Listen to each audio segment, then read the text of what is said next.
Le forum vient de se clôturer, il a été national. On peut avoir déjà une petite idée de ce à quoi vous avez abouti. Bon, en fait, c'était l'objectif ultime poursuivi de ce forum, c'est la mise en place d'un cadre de concertation multi-acteurs.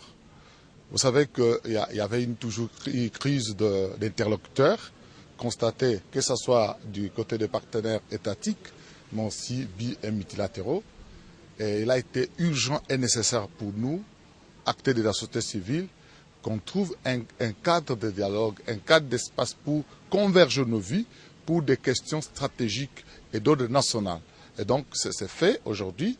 Nous nous sommes convenus sur sa structure, les modalités de fonctionnement et sur la mise en place des animateurs de ce cadre.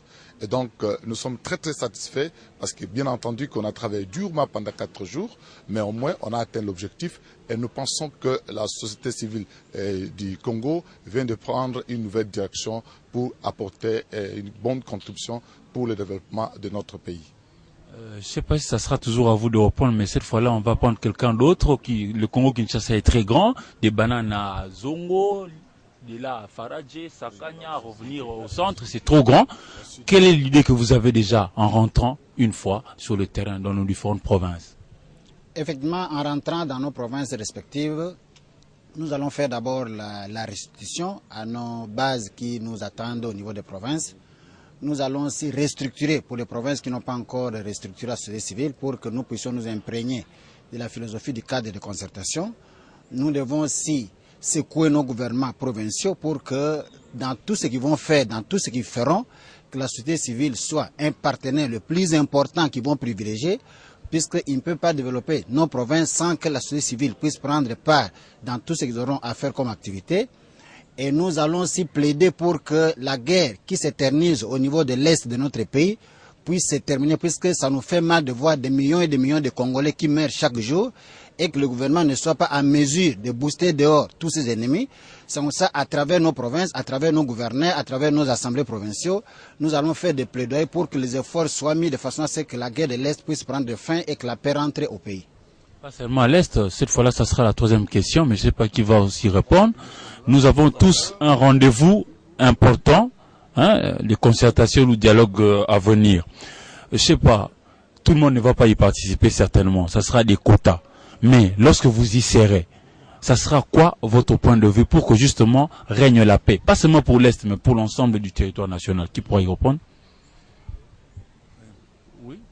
Oui, nous avons adhéré comme société civile au principe de la tenue des concertations nationales avec pour objectif primordial de restaurer les tissus, n'est-ce pas, de la cohésion nationale.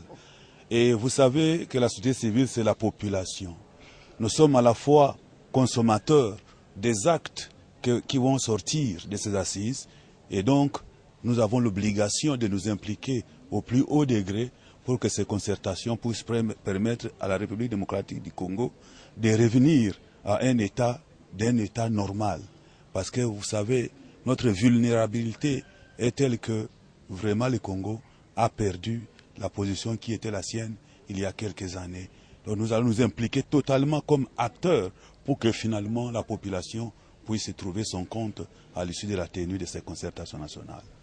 Oui, j'ai une question. Le cadre de concertation est formellement mis en place. C'est l'un des objectifs de ce forum.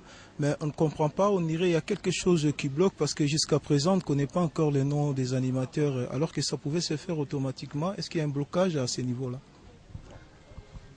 Bon, merci. En fait, il n'y a pas un blocage. Déjà, nous sommes convenus, mais il était question qu'on revienne à 15 h pour la cérémonie de clôture, mais on a déjà dégagé les consensus, on a déjà reçu les candidatures, et donc on a déjà mis en place les grands électeurs, ça veut dire deux par province, et puis un représentant par groupe, une corporation sociale. Et donc, nous connaissons déjà les grands électeurs, nous connaissons déjà le candidat, et donc on va y aller pour faire les consensus et sortir la liste des animateurs pour les cas de concertation.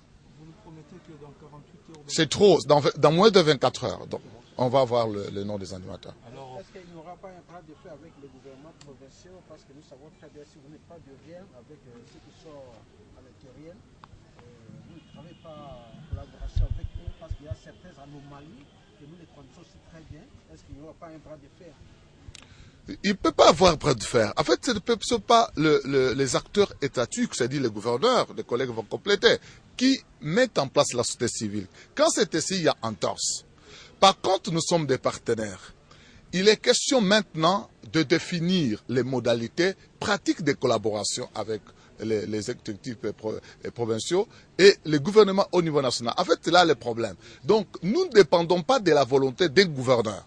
Mais par contre, nous sommes des partenaires et pour une meilleure collaboration, nous devons mettre en place des points de collaboration. Voilà un peu l'essentiel de ce que nous devons faire.